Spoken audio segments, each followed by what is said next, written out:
We got the dual Cuisinart coffee maker about a year and a half ago, and it has held up great.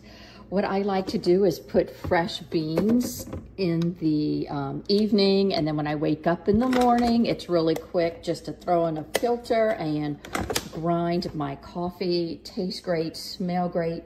But in the afternoon, when I'm home alone and I want a quick cup of coffee, I can use the K-cup side. It's a really neat coffee maker. Like I said, easy to use.